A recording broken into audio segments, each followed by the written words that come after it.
Or if on joyful wing, cleaving the sky, sun, moon, and stars for God, upward I fly.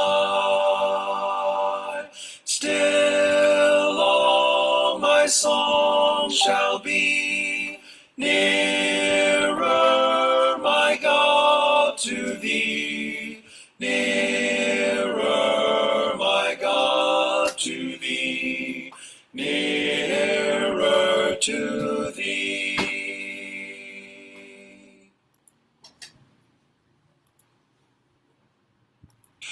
Savior, like a shepherd, lead us. Much we need thy tenderest care.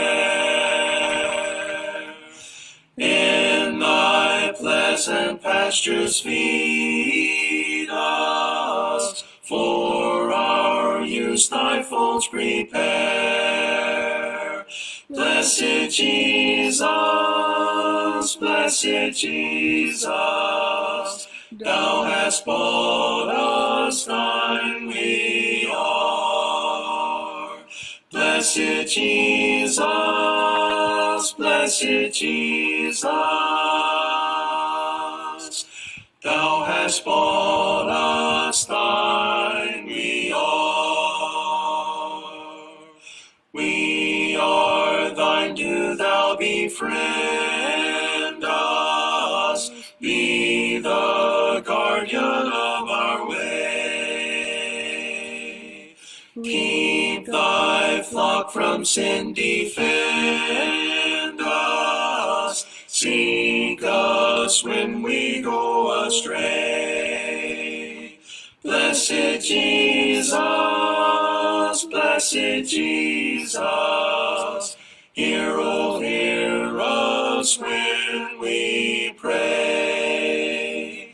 Blessed Jesus, blessed Jesus, hear, oh, hear us when we pray. Thou hast promised receive us, poor and sinful though we be.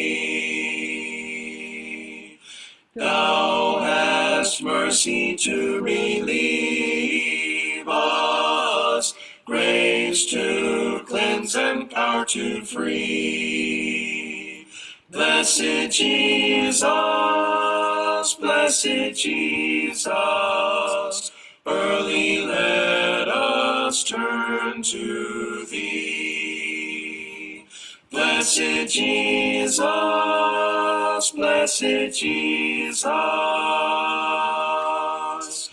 early let us turn to Thee. Early let us seek Thy favor, early let us do Thy will. Blessed Lord and only Savior, with Thy love our bosoms fill. Blessed Jesus,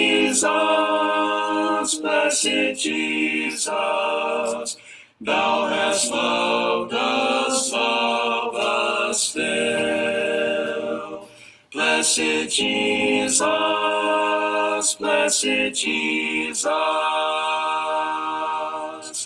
Thou hast loved us still.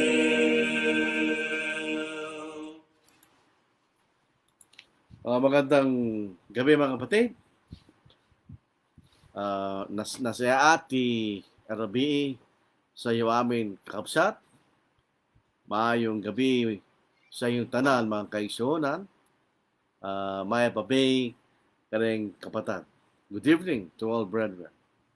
So tayo po muli andito sa ating pangalawang pangaral po sa araw na ito sa alas 8 po ng gabi. At dito na po tayo sa ika-6 na pong kapitulo ng aklat ni Isaiah. So 6 na lang po yan. Matatapos na po natin ang pag-aaral na ito mga kapatid. Ito pong uling bahagi ng Isaiah po. Ito yung magsisimula sa, actually natapos na natin, sa ika-58 hanggang sa katapusan.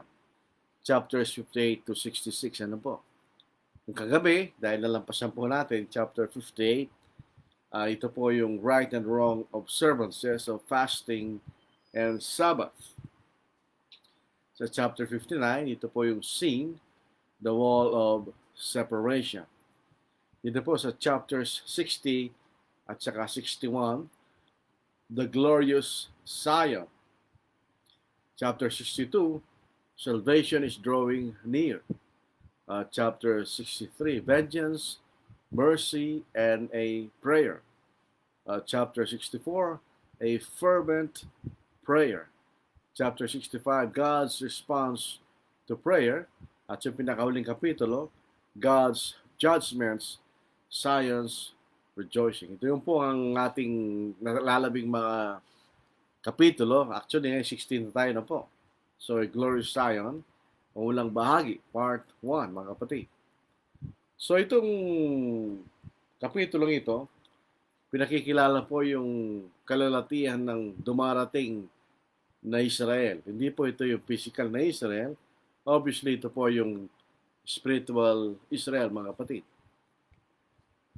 So, ito pong kapag-aaralan po natin, ito yung kalalatihan ng Panginoon na ipakikita niya sa kanyang bayan. So, yun po ang ating pag-aaral ngayon, kapatid. So, dito po, ititrace po natin ang pinag-aralan po natin. Nagkaroon po ng, siyempre, yung bansang Israel, dahil nga pinakilala po na sila ay maging alipin sa Babylon. Yun po isang mensahe ng kalungkutan sapagkat sila po ay maging alipin dahil sa magpaparusahan po sila. Pero doon po sa chapter 40, verse 31, sila po ay nagkaroon ng kagalakan, enthusiasm. Dahil natuto sila na nalaman nila sila babalik mula sa pagkalipit, sila babalik sa lupain ng Israel. Kanya. At dito po makikita natin na yung pagbalik nila sa Israel, ay ito po ay kailangan para dumating ang tagapagligtas o tagatubos na walang iba kundi ang ating Panginoon. So ito, dahil sa kanilang pagbabalik sa lupain ng Israel, iyon ay dumarating ang katotohanan na dahil doon ay manggagaling ang tagapagligtas. At dito natin makikita yung panginaharap na kalalatihan ng Zion. So tingnan po natin sa 60 verse 1. Ano po? Balik tayo sa Isaiah chapter 60. Ikaw ay bumangon, magliwanag ka, sapagkat ang iyong liwanag ay dumating, at ang kaluwalhatian ng Panginoon ay sumikat sa iyo. Arise, shine, for your light is come, and the glory of the Lord is risen upon you. So ito po sinasabi, arise. Sa Tagalog, ikaw ay bumangon. So ano ibig sabihin? No? Kung ikaw ay babangon, ikaw po ay nanggaling sa isang mababang posisyon. Di ba? Ikaw nakaupo, ikaw nakahiga. Di ba? So sabi rito, ikaw ay bumangon. Sabi ng Panginoon. So ibig sabihin, ang salita, itong liwanag na sinasabi rito, magliwanag ka kanya sapagkat ang iyong liwanag ay dumating at ang kalalatian ng Panginoon sumikat sa iyo. Ito yung salita ng kapangyarihan. Ito magbibigay sa kanya ng bagong buhay sa kanyang mga paa, kaya siya po'y makakatayo kanya. So in other words, yung sitwasyon ng bansang Israel, nalalaman po natin, dito po ay, actually, di pa sila naging alipin. Ano po? Sila maging alipin sa ibang bayan. Ito'y sitwasyon na sila'y nakalugmok. Bago sila naging alipin, sila'y nasa kalagayan na sila'y nagkakasala sa Diyos, at sila'y parurusahan. So, yun ay posisyon ng nakalugmok. Pero sila'y tatayo kanya. Tumayo ka kanya. At ikay magliwanag. Ang liwanag po ay, yun ay kabaliktaran ng kadiliman, di ba? Ang kadiliman ay negative na sitwasyon. Pero ito yung kaliwanagan kanya. Liwanag. Usually, ang Biblia, makikita liwanag ay nagpapakilala ng isang katotohanan. Ang katotohanan, ang panahon ng manunubos. Yun ang kailang liwanag. Para baga sa talatang ito, parang nangyari na, di ba? So sabi niya, arise, for your light has come. Present tense mo yun.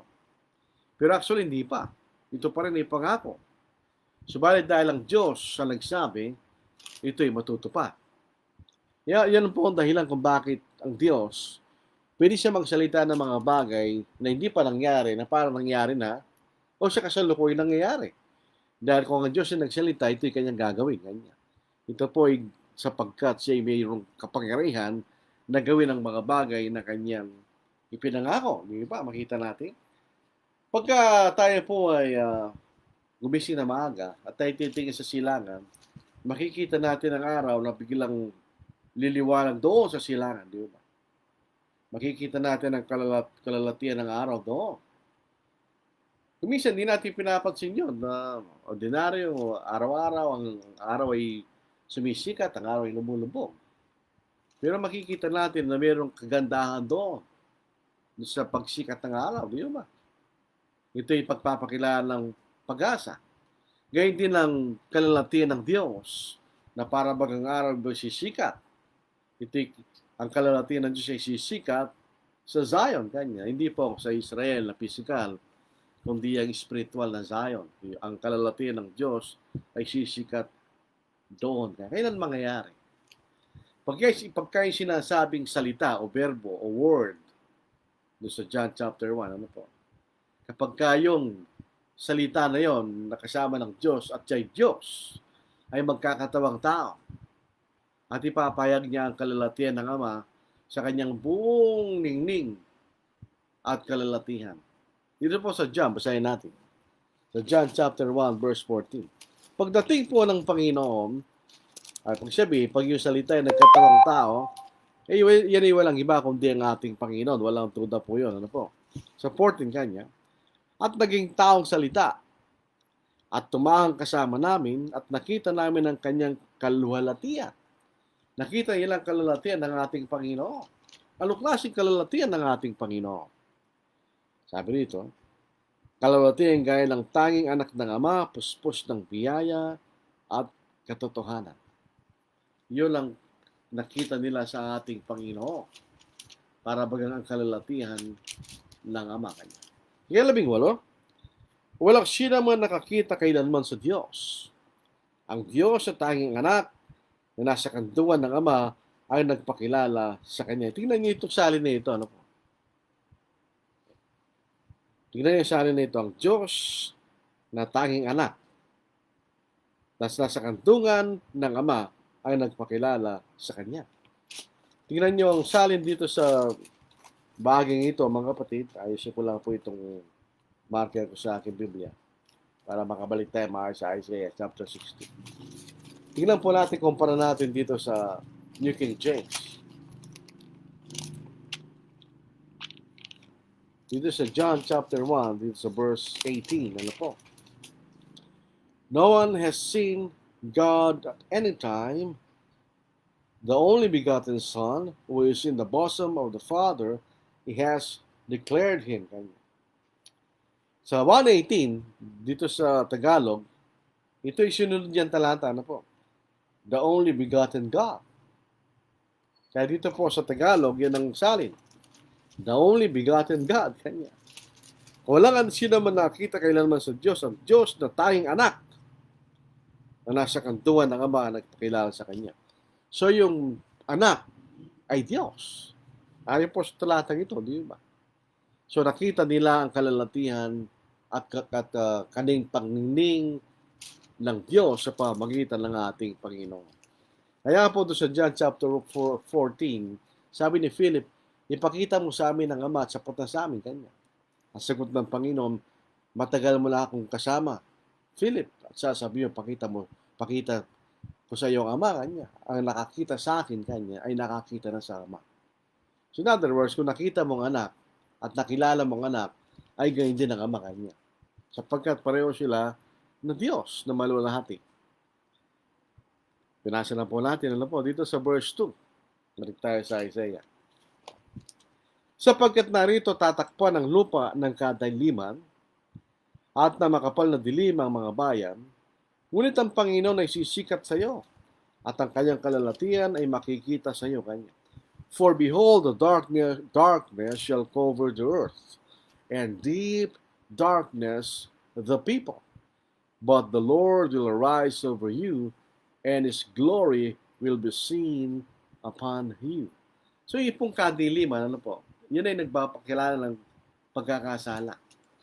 At ang pagkakasala, ito ay nagdudulot ng espiritu ng kamatayan. Ito ay pag-ihiwalay sa Diyos. Kanya. So makikita natin, ang Panginoon, ang tagatubos, ay darating sa panahon na lahat ng mga tao, lahat ng mga bansa, ay nabubuhay sa isang masidhing kadiliman. Gross darkness. Heavy and oppressive. Hindi lamang ito kasalanan. Ito'y talaga masidhing pagkakasala. In effect, ito po ay kadiliman ng kamatayan. Sabihin, pag ikay nagkakasala, ikay hiwalay sa Diyos. So dating ang Panginoon sa panahon ng mga tao, dahil sa kailang kasalanan, sila hiwalay sa Diyos. Yung mga bansa, karamihan po sa paligid ng Israel, sila po ay nasa pagsamba ng mga Diyos-Diyosan. They are steeped in idolatry. Halos lahat ng mga bansa ay sumasamba sa mga Diyos-Diyosan. Sa mga Hudyo naman, sila po ay, tandaan po natin, ang mga Hudyo, dinagdagan nilang kausan ni Moises ng kailang tinatawag na tradisyon. Jewish traditions. Na makikita natin ito'y sinasaway ng Panginoon nung siya'y dumating sa lupa. At mga prejudices. Isa na yung kailang prejudice na ibabalik ng Diyos ang physical na kaharian sa Israel. Doon sa Acts chapter 1, tinanong nila ating, kailan may babalik ang kaharian sa Israel? Yun ay isang Jewish prejudice. Nikala ng mga Hudyo na ibabalik ng Diyos ang kalalatihan ng physical na kaharian ng Israel. Actually, hindi na tamang nangyayari yan sapagkat ito ililipat sa ibang bayan. At ganun din sa larangan po ng mga Grego at mga Romano, sila po ay talagang nasa kalaliman ng pilosopiyang tao, kaisipan ng tao. Ito lang, yung pong Athens, ito po ay sentro ng ganong klaseng kaisipan. Human wisdom. Ayun po, makikita na sa Acts 17, ano po, nung pumunta si Pablo sa Grego. Nakita niya ang ginagawa ng mga tao doon. Lahat ng mga itong pagsama sa Diyos-Diyosan, tradisyon ng mga Hudyo, kailang mga prejudices, yung mga filosofi ng mga tao, ay hindi nagpapakilalang liwanag. Hindi to nagiging kaparaanan para makita ng tao ang katotohanan. Kasi balik po tayo, ito yung binasa natin kanina na po sa ating kaapat na pangangaral. Dito po sa 1 Corinthians chapter 1, 19 to 20. Ano po sa mga filosofiya ng mga tao, karunungan ng tao, ang naging paraan para makita nila ang katotohanan? Wala, di ba? Basahin natin. Sapagkat nasusulat aking wangwasakin ng karunungan na marununong at ang pangunawa ng mga matatalino ay aking bibiguin. Sapagkat nasaan ang mga taong marunong? Nasaan ang skriba? Nasaan ang bihasang makipagtalo sa panahong ito? Hindi ba't ginawa ng Diyos na kahangalan ng karunungan ng sanglibutan? Kahangalan dahil itong karunungan ng sanglibutan ay hindi tutulong sa tao para makita nila kung anong katotohanan ang daan patungo sa kaligtasan, di ba? So yun ang kalagayan ng tao sa panahon noong dumating ang ating Panginoon. Walang anumang bahid ng katotohanan na umiiral sa sanglibutan sa panahon na yun. So ito po ay very depressing. Ano po? From sa punto de vista ng Diyos, ito very depressing. Dadatan mo ang parang ito sa panahon ni Noah, ano po, na mga tao ay namumuhay sa kadiliman sa pagkakasala. Doon sa ganong sitwasyon, ang Diyos ay parang ang araw, sisikat siya sa kanyang bayan sa pamagitan ng kanyang anak. So ang kalulatihan ng Diyos ay sisikat sa kanyang bayan sa pamagitan ng kanyang anak. So ito hindi tumutukoy sa bansang Israel, kundi sa kanyang iglesia, di ba? Ang ating Panginoon, sapagkat siyang kalulatihan ng Ama, at ito ipapahayag sa pamamagitan ng ating Panginoon. So John chapter 1 verse 14. So ipakikilala ng anak kung sino ang tunay na Diyos. Siya po ay ang lingkod ng Diyos. Kasi binabanggit po sa maraming bagay ng Isaiah, siya magiging kalulatihan sa lahat ng mga tao, Hudyo at mga Hentil. So tingnan po ninyo, kaya binanggit po doon sa Isaiah chapter 53, para siyang halaman na nabuhay sa isang tuyong lupa. Na ito'y naglalarawan sa spiritual na kondisyon ng Israel ang siya'y nagkatawang tao. Sa verse 3 ng Isaiah. At ang mga bansa ay paroroon sa iyong liwanag at ang mga hari sa ningning ng iyong pagsikap. The Gentiles shall come to your light and kings to the brightness of your rising. Ano ito? Ano itong liwanag na ito? Ito yung ebanghelyo. Ang mga tao po ay pupunta at malalaman nila ang bagong daan ng Diyos. At sila lalakad doon. Di ba doon sa Isaiah chapter 2 to 3, kanya, at ng mga bansa ay paroroon, kanya. Eventually, pati mga Gentiles ay paroroon, kanya. Ito rin po ating makikita. Sa ika-4, imulat po ang iyong mga mata sa palibot at ikay tumingin. Silang lahat ay nagtitipon, sila'y pumarito sa iyo, ang iyong mga anak na lalaki ay magbubula sa malayo, at ang iyong mga anak na babae ay kakalungin. Lift up your eyes all around and see they all gather together, they come to you. Your sons shall come from afar, and your daughters shall be nursed at your side. Hindi ito tumutukoy sa bansang Israel. Sapagkat ang bansang Israel, wala rin ang kalulatihan ng Diyos. Labi lamang ang tapat doon. Ito'y tumutukoy sa Zion, ng spiritual na Israel. Ito'y walang iba kundi iglesia. Ang kanya mga anak kanya ay pupunta sa kanya. So, ibig sabihin, dito yung iglesia, ang kanya mga anak, kanya ipupunta sa iyo, kanya. Ang dito po sa Tagalog, imulat mo yung mga mata sa palibot, ikay tumingin silang lahat, nagtitipon, sila'y pumaparoon sa iyo, kanya. Mga anak na lalaki, nagmumula sa malayo, at yung mga anak na babae, ay kakalungin kanya. So, ito yung mga anak ng iglesia, ibig sabihin, ito yung mga naduroon sa loob. At ito kahit sa mga Gentiles ay kasama roon. Pati mga Hudyo kasama roon. Sila'y titipunin ng Panginoon sa iglesia, di ba? Doon sa Ephesians chapter 2, dahil pagtanggal ng pader ng pagpapahiwalay, ang Hudyo at ang Gentil ay magsasama sa isang katawan. Sila'y sa lahat ng dako, kahit sa malayo kanya. Sila ay, dahil pa nga po makikita natin dito, ang liwanag, ito'y may papangaral sa buong sanglibutan. Kaya yung mga anak niya, kanya ay manggagaling sa malayo ay mag-iipon kaya sa kanya. Yan ang iba kundi iglesia. Dito po sa Isaiah chapter 49 verse 22. Thus says the Lord God, behold, I will lift my hand in an oath to the nations and set up my standard for the people. Yung standard, yan ang ating Panginoon. Pag sinabi standard, dito yung banner, wala para bang sa isang ukbo, yun ang kailang bandila kanya na nakikita ng kaaway. So yung kanyang standard ng ating Panginoon. They shall bring your sons in their arms, and your daughters shall be carried on their shoulders. Ito yung kanyang mga anak. Sabi, ito yung mga napapaloob sa Israel. The Romans 8:15, ang iglesia. For you did not receive the spirit of bondage again to fear, but you received the spirit of adoption, by whom we cry out, Abba, Father. So yung mga nasa iglesia, sila yung mga anak ng Diyos. So sila yung mga anak. At ito ititipunin kanya sa iglesia, sa kanya. Sinasabi po sa atin. And your daughter shall be nursed at your side. Kanya. Alam po nyo, ito nagpapakilala na si ating Panginoon, di siya European, siya po sa Asia, di ba? Sapagkat ito yung paraan ng mga Oriental ng pagdara ng kailang mga anak. Di ba kinakalong nila sa side? Yun po sinasabi rito.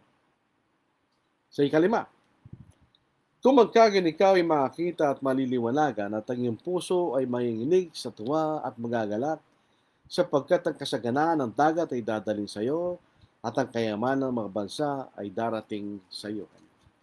Then you shall see and become radiant, and your heart swell with joy, because the abundance of the sea shall be turned to you, the wealth of the Gentiles shall come to you, kanya. So pagka ang mga tao mula sa sanglibutan ay babalik sa Diyos sa pamagitan ng iglesia kanya, dadalhin nila ang lahat ng nasa kanila sa palang paraan. Sila po ay isang aing buhay, di ba? Ibibigay nila sa Diyos. Kasi nasa Romans chapter 12, ang kailang buhay sa Diyos. Romans chapter 12, 1-3, at pupunta tayo sa Galatians chapter 2, verse 22. Dito po sa English itong basahin natin. Tagalog na lang. So Romans chapter 12, basahin na lang pala sa Tagalog. Romans 12, 1-3, ito po yung palagi nating binabasa. Kaya nga mga kapatid, isinasama ko sa inyo, alang-alang sa mga kabagan ng Diyos, na yung inyong ialay ang inyong mga katawan sa isang handog na buhay, banal na kasiyasi sa Diyos, sa ninyong makatwirang paglilingkod. Huwag ninyong tularan ng sanlibutan ito, kundi magbago kayo sa pamagitan ng pagbabago ng inyong pag-iisip, upang mapatunayan ninyo kung alin ang mabuti, kasiyasiya at lubos na kalooban ng Diyos. Sapagkat sinasabi ko sa pamagitan ng biyaya na ibinigay sa akin, ng bawat isa sa inyo ay mag-isip sa kanyang sarili ng higit kaysa nararapat niyang isipin, kundi mag-isip na may katinawaan ay sa sukat ng pananampalataya na ipinamahagi ng Diyos sa bawat isa. So, anong ibibigay nila? Ang kailang buhay at sarili sa Diyos, sapagkat sila po yung maging hahing buhay, di ba? Sa Galatians, chapter 2, verse 20, basahin po natin. Ito po ang ating mababasa. Ako'y pinakong kasama ni Kristo, at hindi na ako nabubuhay, kundi si Kristo nabubuhay sa akin, at ang buhay na kinabubuhay ko ngayon sa laman, ay kinabubuhay ko sa pamagitan ng pananampalataya sa anak ng Diyos na sa akin ay nagmahal at nabigay ng kanyang sarili dahil sa akin. So si Pablo, anong ibinigay niya? Ang kanyang buong buhay sa Diyos, kanya. So itong ibig sabihin nito. So yung pong pupunta at magiging pupunta sa iglesia, magiging kaanib doon dahil sa liwanag. Ang kailang kayamanan ay bibigay sa iyo. Hindi physical na kayamanan, kundi ang kanilang pananampalataya at kailang buhay ay bibigay sa kanya. Sa verse 6 to 7. Tatakpan ka ng napakaraming kamelyo na mga batang kamelyo ng Midian at Efa. Lahat ng mula sa Seba ay darating. Sila ay magdadala ng ginto at kamangyang at mag-aakayag ng kapurihan ng Panginoon. Lahat ng kawan sa Kedar ay matitipon sa iyo. Ang mga lalaking tupa sa Nebayot ay maglilingkod sa iyo. Sila ay ahon na may pagtanggap sa aking dambana at aking lululatiin ang aking maluwalhating bahay. The multitude of camels shall cover your land. The dromedaries of Midian and Ephah, elders from Sheba shall come. They shall bring gold and incense, and they shall proclaim the praises of the Lord. All the flocks of Kedar shall be gathered together to you. The rams of Nebaioth shall minister to you. They shall ascend the acceptance of my altar, and will glorify the house of my glory. Alam po niyo itong lahat na binanggit na ito. Lahat ng mga binanggit na mga tao na ito kanya, mga lugar, Efa, kanya. Ito isang tao. Ito yung anak ni Midian. Ito yung anak ni Abraham kay Ketura. Ito yung babasa natin sa Genesis chapter 25 verses 1 to 4. Si Sheba, siya po ay tumira sa timog kanlurang bahagi ng Arabia. Ito po ay apo ni Abraham kay Ketura. Sa Genesis chapter 25 verses 1 to 3. Si Kedar at Nabayot kanya, sila ay mga anak ni Ishmael, at si Ishmael ay anak ni Abraham kay Hagar. Sa Genesis chapter 35 verse 13. Itong talatang ito, ipinakikilala sa atin na lahat ng mga nanggaling kay Abraham ay masasama sa kalalatihan ng Diyos. Ang isang bahay ng panalangin para sa lahat ng mga bansa. Yung bahay ng panalangin na yun po binabagit sa Isaiah chapter 56 verse 7 ay walang iba kundi ang iglesia ng ating Panginoon. Sila dadalhin ko sa aking banal na bundok at pasasayahin ko sila sa aking bahay dalanginan at ang kailang mga handog na sinusunog at ang kailang mga alay ay tatanggapin sa aking dambana, sapagkat ang aking bahay tatawaging bahay panangalinan para sa lahat ng mga bayan.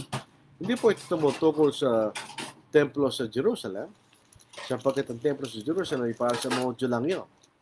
Pero ito tumutukol para sa lahat ng mga bansa. So ito tumutukol sa iglesia lang yun.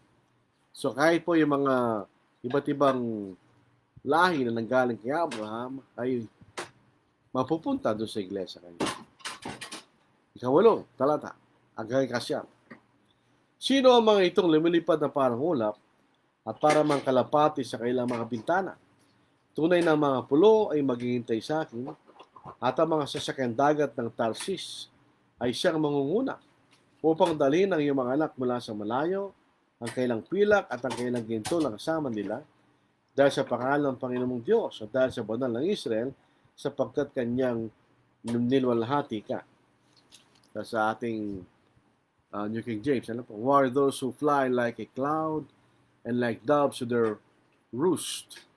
Surely the coastlands shall wait for me, and the ships of Tarshish will come first to bring your sons from afar, their silver and their gold with them, to the name of the Lord your God, to the Holy One of Israel, because He has glorified you. Tingnan po niyo.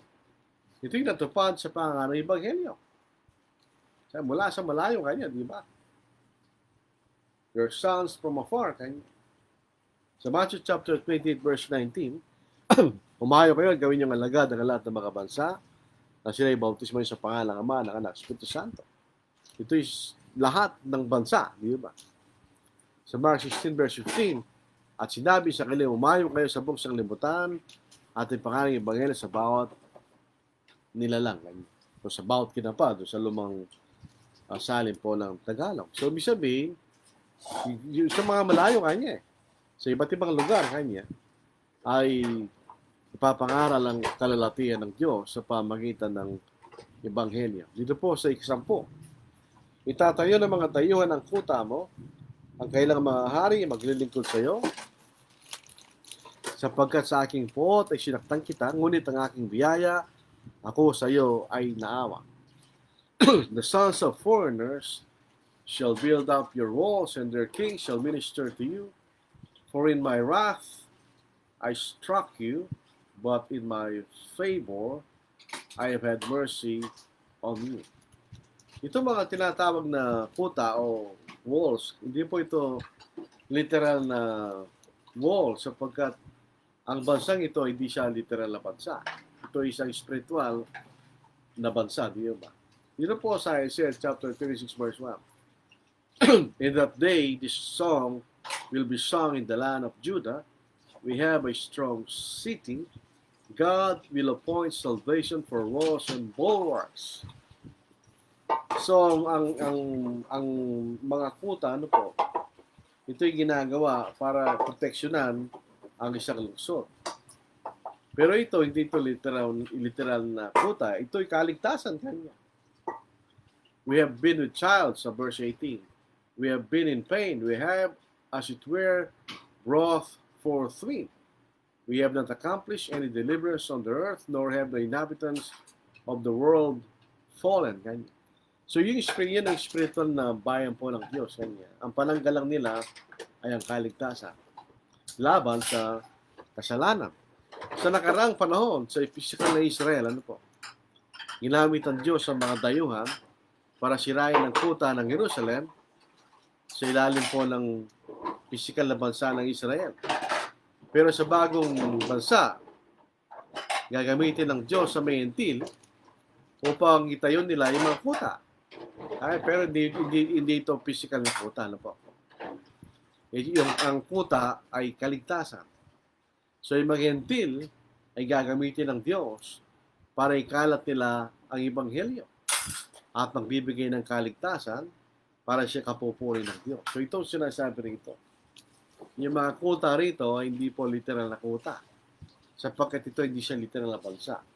Ito ay spiritual na bansa ng iglesia. At ang kuta, ang panglaban ay kaligtasan at ang kaaway ay kasalanan. Hindi po mga bansang literal na kalaban ng bansang Israel. Sa verse 11, magiging laging bukas ang iyong mga pintuan, hindi siya sara sa araw o sa gabi man, upang ang mga tao magdala sa iyo ng kayamanan ng mga bansa at ang kailang mga hari ang mangunguna sa hanay kanya.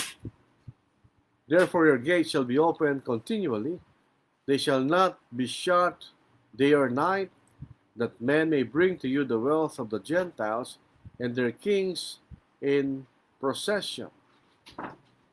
So, maliwanag po ito ay ang Diyos ay nagsasalita rito. Hindi siya nagsasalita tungkol sa isang physical na bansa na mga pintuan o gates ay kailangan para sa protection, security. Ano po?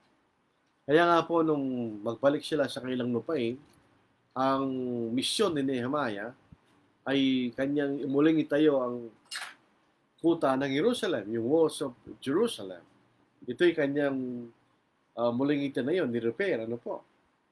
Dahil ito po ang proteksyon sa physical na lungsod ng Jerusalem. Doon sa Nehemiah, chapter 7, verse 3, and I said to them, do not let the gates of Jerusalem be opened until the sun is hot. And while they stand guard, let them shut and bar the doors. Sabihin, ito ay kailangan para sa proteksyon ng mga tao sa Jerusalem. Binabagit po rito sa talata that men will bring to you the wealth of the Gentiles and their kings in procession. Yung pong kayamanan binabanggit ko rito ay hindi physical na kayamanan, yamang hindi naman tumutukoy siya sa physical na pagsa. Kundi tulad na binanggit natin sa nakaraang mga talata, ito yung ahing o sakripisyo ng mga tao ng duroon. So yun ito makikita natin. Yung kayamanan na mapupunta ay ang kanilang sakripisyo. Dahil sila ay maging ahing buhay sa Diyos sa loob po ng iglesia. Sa 12, sapagkat ang bansa at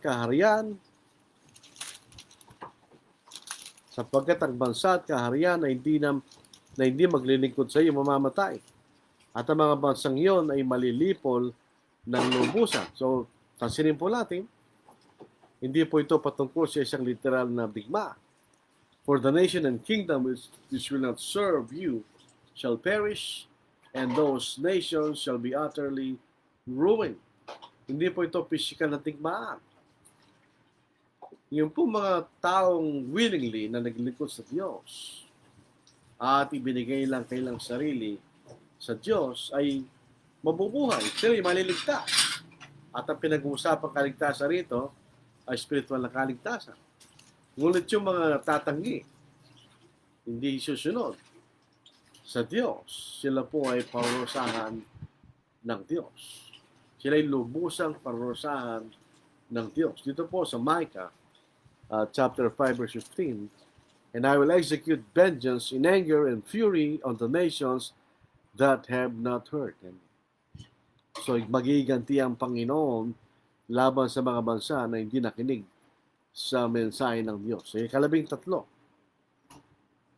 Ang kalalatian ng Lebanon ay darating sa iyo, ang puno ng sipres, ng abeto at ng pino na magkakasama upang pagandahin ang dako ng aking sanktuaryo at aking gagawin malalahating lugar ng mga pako. Tandaan po natin, noong si Solomon ay ginawa niyang templo sa Jerusalem, ito rin ang ginamit niya, di ba? Yung mga puno sa Lebanon. Yung mga materyales yun ang ginamit niya sa pagtatayo ng templo. So dito po, the glory of Lebanon shall come to you, the cypress, the pine, and the box tree together to beautify the place of my sanctuary, and I will make the place of my feet glorious. Hindi po ito literal na mga puno. Ano po? Pero ito yung pinakikita na yung mga puno yun ay magagandang puno, magagandang kahoy, na ito ginamit sa templo ng Jerusalem para pagandahin ang templong yun. Pero sa pagkakataon na ito'y larawan lang. Pinakikita ng templo na walang iba kundi iglesia ay maganda. Ang kagandahan na hindi sa isang physical na gusali katulad ng templo sa Jerusalem, kundi kagandahan ng mga karakter at buhay na nandoon. The beauty of the character and lives of those in Zion, spiritual Zion. Ganyan. Makikita po natin, sabi rito, and I will make the place of my feet glorious. Yun po templo sa Jerusalem, ito'y tungtungang paa ng Diyos. Basa natin sa 1 Chronicles chapter 28 verse 2. Ano po? Yung lugar ng pagsamba ay tungtungang paa ng Diyos. Ang spiritual na templo ng iglesia, ito rin ay tungtungang paa ng Diyos. In other words, ang Diyos ay mas mataas kaysa sa iglesia. Pag tayo ay sumasamba at naglilingkod sa Diyos, tayo nasa ibaba na tumitingin sa Diyos. Yun ay makikita na sinasabi sa talatang ito. Sa 14, at ang mga anak nila ay naumapi sa iyo, ay parurong na kayo ko sa iyo. At silang lahat ng humamak sa iyo, ay yuyukod sa talampakan ng mga paa mo. At tatawagin kanilang ang lungsod ng Panginoon, ang Zion ng banal ng Israel. Also the sons of those afflicted you shall come bowing to you, and all those who despise you shall fall prostrate at the soles of your feet, and they shall call you the city of the Lord, Zion of the Holy One of Israel. Tandaan po natin, may binabanggit po rito sinasabi na talatang ito, ang mga anak nila na umupi sa iyo at parang nakayako sa iyo. At silang lahat na humamak sa iyo ay yuyukod sa talampakan ng mga paa mo. So ito po ay, itong larawan na ito ay nagbabalik. Ano po? Minsan itong luto siya sa Espiritu ng Zion. Pero siyempre ito ay nanggaling sa physical na Israel. Tandaan natin ilabing. Yung Jerusalem o yung Zion, ito ay palagi pong sinasabi po, ito ay palaging inaapi, palaging inahawak, palaging sinisira. Nakita natin sa panahon ng Assyrian, panahon ng mga Babylonian, Medo-Persian, Romans. Itong lugar na ito ay palaging sinisira, ano po? Palaging sinasakop ng mga ibang bansa sapagkat ito isang physical na lugar. Pero dito po sa bagong kayusan na isang spiritual na bansa, hindi po physical na bansa. Sila po ay, sabi nga po sa talata, sila yuyukod sa talampakan ng mga paamukha niya. So they will, yung sinasabi sa atin. At tatawagin nila itong bagong Zion, ang Jerusalem, na lungsod ng Diyos. Ito pong tirahan kanya ng banal ng Israel. So, imbes na ito po ay isang inahamak na lugar, ngayon po ito ay isang malalahating lugar kanya.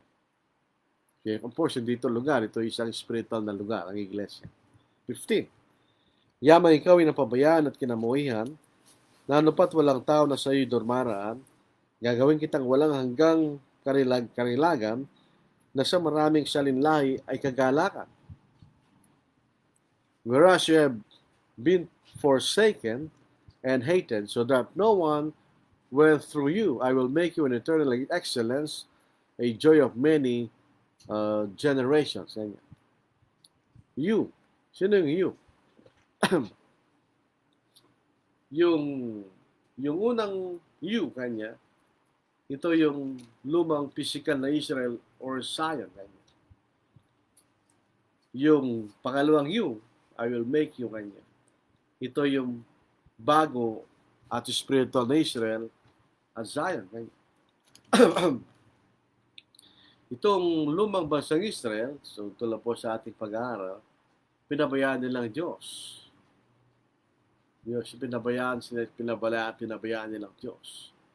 So, ang Diyos po ay nagalit dahil sa kanilang mga kasalanan ginagawa sa kanyang harapan. At sila'y nasira. Sira ang kanilang bayan. So, dahil sa kasiraan, wala lang taong dumadaan sa kanila. Kasi nasira, naging desolate, wala lang tao doon dahil dilala silang alipin sa lupain ng Babylon later on. Pero dito po sa bagong Israel at Zion, doon pinabayaan sila ng Diyos dahil sila ay nagkasala sa Diyos. Pero sa bagong Israel, sapagkat ang mga tao dito ay hindi mga makasalanan, kundi sila ay niligtas ng Diyos sa pamamagitan ng ating Panginoon, nasa kailang kalalatihan at proteksyon ng Diyos. Tingnan po sa Efeso, 3 kapitulo, Ephesians chapter 3, dito po sa 8 talata, hanggang 10, basahin po natin. Dito po sa Efeso, 3 kapitulo, 8 hanggang 10 versikulo. Ito po. Bagamat ako ang pinakahamak sa lahat ng mga banal, ang biyayang ito ay binigay sa akin upang ipangaral sa mga hentil ang mga di masukat na kayamanan ni Kristo at maliwanagan ng lahat ng mga tao kung ano ang pagiging katiwala sa iwaga na sa lahat ng panahon ay nilihim ng Diyos na lumalang ng lahat ng mga bagay. Upang sa pamamagitan ng Iglesia ay may paalam ngayon sa mga pinuno at sa mga kapamahalaan sa kalangitan ang iba't ibang anyo ng karunungan ng Diyos. So makikita natin rito ang karunungan at kalalatihan ng Diyos. At ito'y naitago sa mga panahon, sinasabi ni Apostle Paul. Sa ika-12, magiging ika-17. Ikaw ay iinom na magatas ng mga bansa at sususo sa mga suso ng mga hari. At yung malalaman na kung Panginoon ay tagapagligtas mo at manunubos makapangyarihan ng ako. Sa halip na tanso ay magdadala ko ng ginto at sa halip na bakal ay magdadala ko ng pilak. Sa halip na kahoy ay tanso, sa halip na mga bato ay bakal, ang kapayapaan ay gagawin kong mga tagapangasiwa mo at ang katwiran bilang iyong tagapamahala. You shall drink the milk of the Gentiles and milk of the breast of kings. You shall know that I, the Lord, am your Savior and your Redeemer, the Mighty One of Jacob. Instead of bronze, I will bring gold. Instead of iron, I will bring silver. Instead of wood, bronze. And instead of stones, iron. I will also make your officers peace and your magistrates righteousness. So ito po ang makikita nating, mapapasin po natin salitang ginamit kanya ay mas maganda o sa salita Ingles, better. Ipinakikita rito na ang superiority ng bagong Israel sa lumang Israel. Yung bagong spiritual na Israel kumpara sa lumang Israel. Tingnan po nyo. Bronze, magiging gintuan. Bakal, magiging pila. Kahoy, magiging tanso. Bato, magiging bakal. At sabi po rito, magkakaroon ng papayapaan at katwiran. So sa loob po ng spiritual ng Zion, ang kapayapaan at katwiran ang nanduro. Sa natin sa Colossians chapter 3 verse 15. Ito po ang ating mababasa. Colossians chapter 3 verse 15.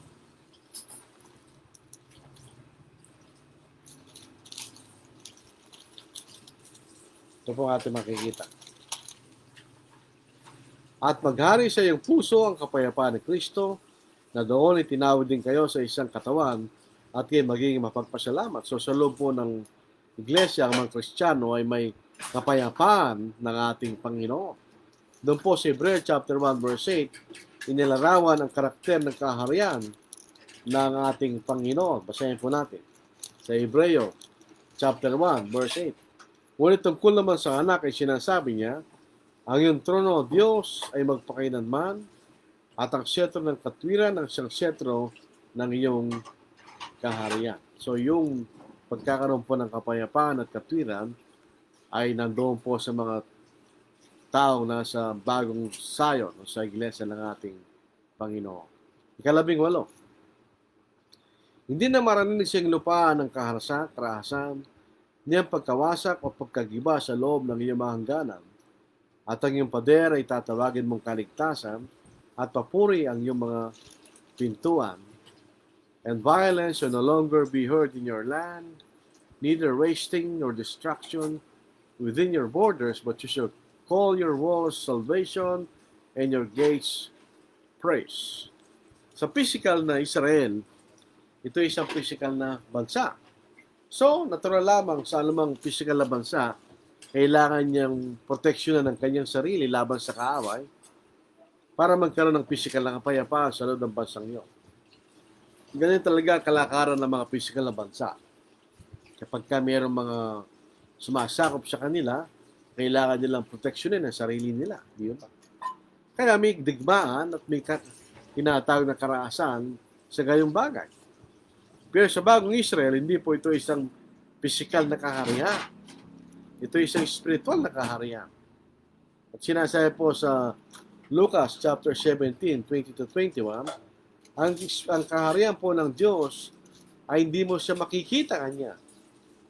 The kingdom of God doesn't come with observation. Pagdating po ng kaharian na ito, hindi mo siya makikita kanya.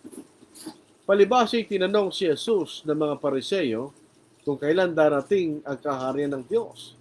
Kanya sinagot sila, ang kaharian ng Diyos ay hindi darating na may mga palatandaang makikita. At di rin nila sasabihin, tingnan ninyo, narito, naroon, sapagkat masdan ninyo, ang kaharian ng Diyos ay nasa inyo. Isang physical na kaharian, makikita mo kanyang pagdating. Dahil siyempre mayroong inauguration ng isang hari. Pero pagdating po ng kaharian, ay sa aklat na manggawa sa 2 kapitulo. Yung mga tao na sa paligid, hindi nila alam kung ano nangyayari sa panahon na yun. Yung lamang pong sumasampalatay at nalalaman ng katotohanan, ang nalalaman nila yon ay ang pagdating ng kaharian ng Diyos. Dito po sa sumunod na talata, sa 19 to verse 20, ang araw ay hindi na magiging iyong liwanag kapag araw, o ang buwan man ay magbibigay sa iyo ng liwanag, kundi ang Panginoon ang magiging iyong walang hanggang liwanag. At ang iyong Diyos ay iyong kalulatihan. Ang iyong araw ay hindi nalulubog. Ang iyong buwan ay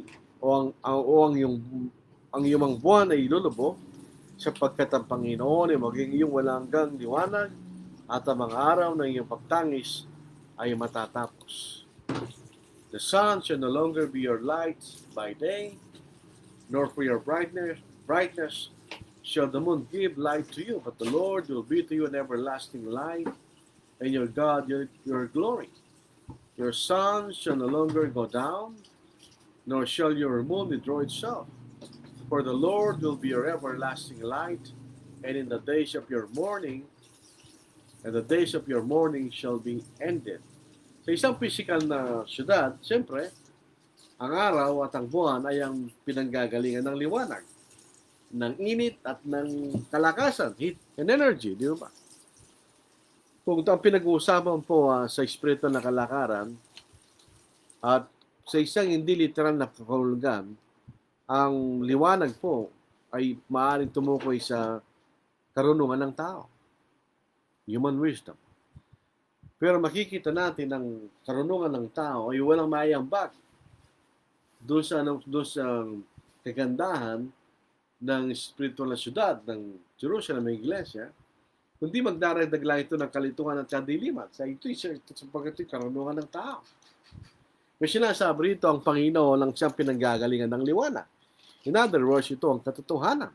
Ang katotohanan na magliliwanag sa spiritual na syudad ng Diyos. Kaya po sa unang Timoteo, chapter 3, verse 6, sinasabi na iglesia siya ang haligi at suhay ng katotohanan. Pagkat yan ang nagliliwanag sa loob po ng iglesia. Sapagkat siya po'y walang ng Diyos. Hindi mawawala ang kanyang liwanag sa kanyang bagong bayan. Ano po? So, ibig sabihin, itong mga physical na liwanag, ito'y nagpapakilala ng katotohanan na ito'y palaging andoon at sa gayong paraan ng bagong syudad ng Diyos ay malulahati dahil nandoon ang katotohanan. Ito po mga uling talata, verse 21, magiging matuwid na lahat ang iyong bayan, kailangan kininang lupain magpakailanman ang sanga ng aking pananim, ang gawa ng aking mga kamay, upang ako'y luwalhatiin kanyo. Also your people shall all be righteous. They shall inherit the land forever, the branch of my planting, the work of my hands, that I may be glorified. Ito po isang, pabalik na tayo sa Deuteronomy po. Ang isang kondisyon na binigay ng Diyos sa bansang Israel, kung sila po ay susunod at maging matuwid sa harapan ng Diyos, ang lupain ay mapapasa kanila magpakailanman. Parang ito inuulit dito po sa panibagong iglesia, panibagong bayan ng Diyos, ang spiritual Zion. Pumunta po tayo sa Apocalypse, sa Revelation chapter 14, verses 1 to 4. Then I looked, and behold, a Lamb standing on Mount Zion, and with him 144,000, having his Father's name written on their foreheads. And I heard a voice from heaven, like the voice of many waters, and like the voice of loud thunder. And I heard the sound of harpists playing their harps. They sang as if as if it were a new song, before the throne, before the four living creatures and the elders, and no one could learn the song except the 144,000 who were redeemed from the earth. These are the ones who were not defiled with women, for they are virgins. These are the ones who follow the Lamb wherever he goes. These were redeemed from among men, being first fruits to God and to the Lamb, and in their mouth was found no deceit, for they are without fault before the throne of God. So ito actually pilarawan ng mga tao sa iglesia. Ito yung mga tao matuwid. Sa verse 22, at pinakauling talata, at pinakamaliit ay magiging isang angkan, at ang pinakakaunti ay magiging isang makapangyarihang bansa. Ako ang Panginoon, ito yung mabilis yung gagawin sa kapanahunan nito. A little one shall become 1,000, and a small one a strong nation. I, the Lord, will hasten it in its time. Doon po sa Micah chapter 4 verse 7, I will make lame a remnant, the outcast a strong nation, so the Lord will reign over them in Mount Zion from now on, even forever. Dito po sa 1 Corinthians chapter 1, 26 to 28, basahin po natin.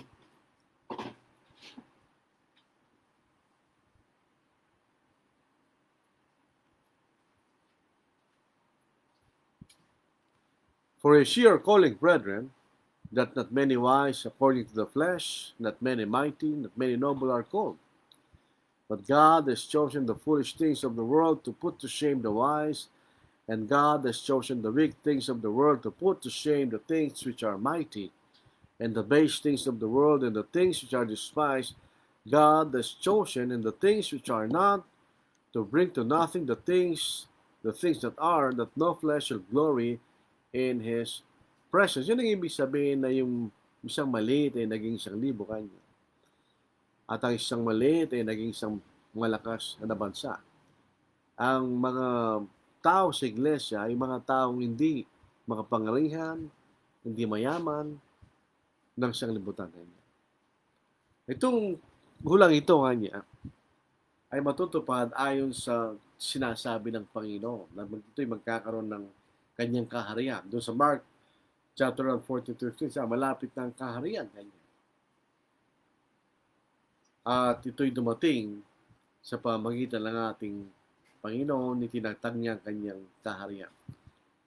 Sa Mark 1:14-15, now after John was put in prison, Jesus came to Galilee, preaching the gospel of the kingdom of God, and saying the time is fulfilled, and the kingdom of God is at hand. Repent and believe in the gospel.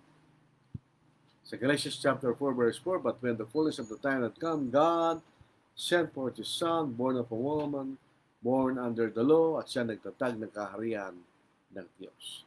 So ito po ang ating pag-aaral po sa gabing ito. Pinakikilala po sa atin ang kalulatihan na dumarating sa panahon na yon, na kaharian po ng Diyos. Ito yung kinokontrast doon sa lumang bansa at yung bagong bansa. Yung lumang bansa po isang physical na bansa, at yung bagong bansa isang spiritual na bansa, na ito ay mas superior doon sa lumang bansa, sapagkat ang bagong bansang Israel, ito ay nandoon palagi kapayapaan at proteksyon ng Diyos, sapagkat ito ay isang spiritual na bansa. At ang katotohanan at kaligtasan ang kailang kuta laban sa kaaway na walang iba kundi ang kasalanan. Kaya Pilig ang Bol, gandang gabi po sa ating lahat, gandang gabi rin. June Bautista listening, good evening. Good evening din.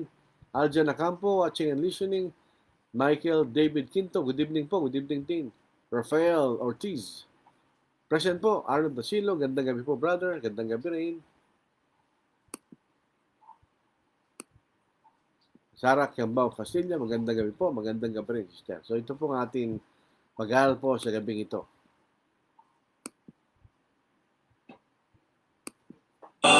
Amazing grace, how sweet the sound that saved a wretch like me.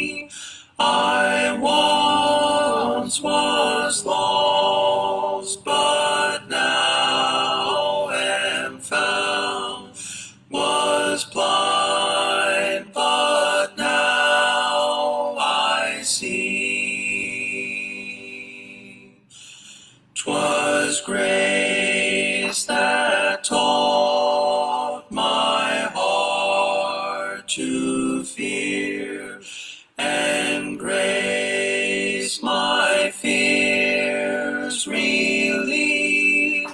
How precious did that grace appear, the hour I first believed.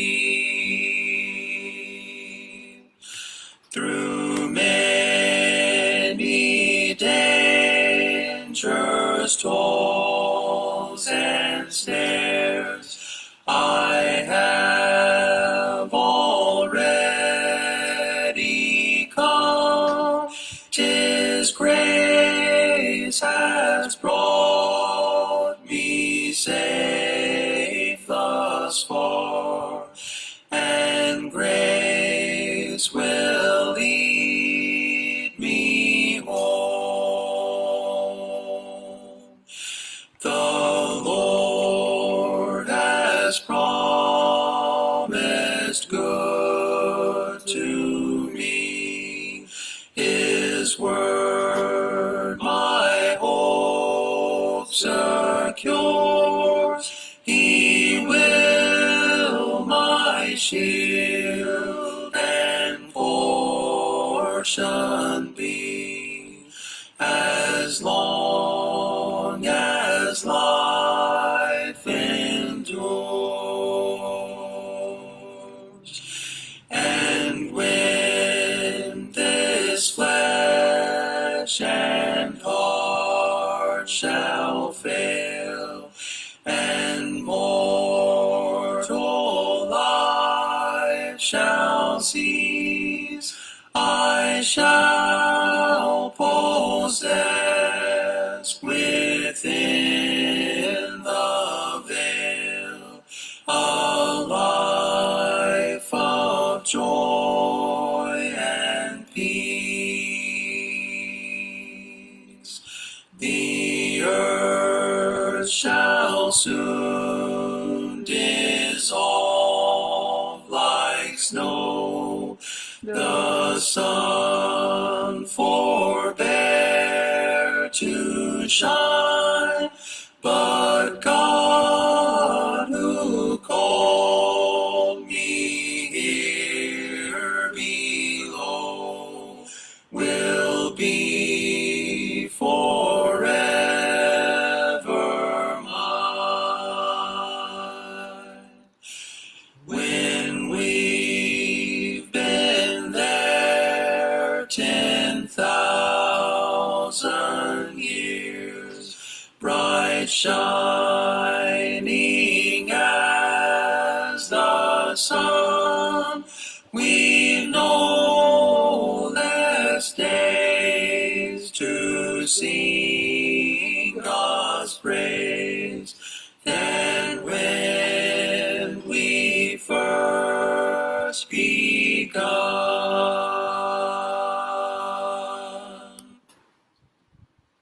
Actually po yung ating pinag-aralan, yun po ang biyaya na manggagaling po sa ating Panginoon. Wala po tayo sabi po ni Brother Kennedy Piligambol, salamat brad sa paglalahad sa mga salita ng Diyos. Old Testament helps us to know more and learn the book of Isaiah. Blessed day to all. Actually, lalo po natin naintindihan ng bagong tipan kung ating pinag-aaralan ng Old Testament. Lalo na po ito mga aklat ng mga propeta. Wala na po tayong mga comments, katanungan.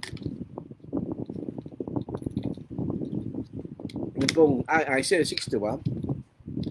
Ito ay actually pagpapatuloy ng Isaiah chapter 60. Pero dito po ay nilalarawan kung ano ang misyon ng lingkod. The mission of the servant ng ating Panginoon. Ang layunin po ng kanyang misyon is to proclaim and console. Siyempre, siya po ay magliligtas. Ano po? At ang kapangalawa na tulad ng kasalanan ay mapapalitan ng kagalakan dahil po sa kaligtasan. So yun po ang ating pag-aaralan po bukas ng alas 8 ng gabi kung loloobin po ng Panginoon. Tayo po ay manalangin. Amalala, dito na po ang katapusan ng aming araw at nandito na po kami sa gabi ng kapahingahan. Sana po kayo sumanyo sa amin habang kami po ay nagpapahinga sa gabi ito at naway kinabukasan po isang panibagong araw ng buhay, ng paglilingkod sa inyo at Diyos at paggawa ng mga pangkaraniwang gawa namin sa araw-araw. Naway kayo patuloy po sa ganitong pag-aaral, loobin na Mama, na magdagaming kaalaman at pagkaunawa sa inyong karunungan at katotohanan. Alam po namin na itong mga sulat, naisulat noong unang panahon sa Lumang Tipan, ito'y naisulat para sa aming ikatututo. At lalo pa namin maunawaan ayon dakilang magmamahal sa amin ang paghahanda ng pagdating ng aming Panginoon sa kanyang paglililigtas sa isang magsalanang sanglibutan. Kung aming pagmesa ay magkakasala at ang mga bagay tayo may hiningi sa dakilang Panginoon Jesucristo. Amen. So tayo po ay mag-ingat. Palagi natin sinasabi dahil nga po sa COVID-19 sa Metro Manila po sigurado na dahil po MECQ na maihinto po yung physical na pagsamba po. Yun po ay hindi magandang bagay kuminsan pero ginagawa ng pamahalaan niya para sa ating physical na kaligtasan laban sa COVID. Ipanalangin lang po natin na sana maagang matapos itong pananalasa ng virus na ito tinatawag COVID-19. So tayo mag-ingat, stay safe.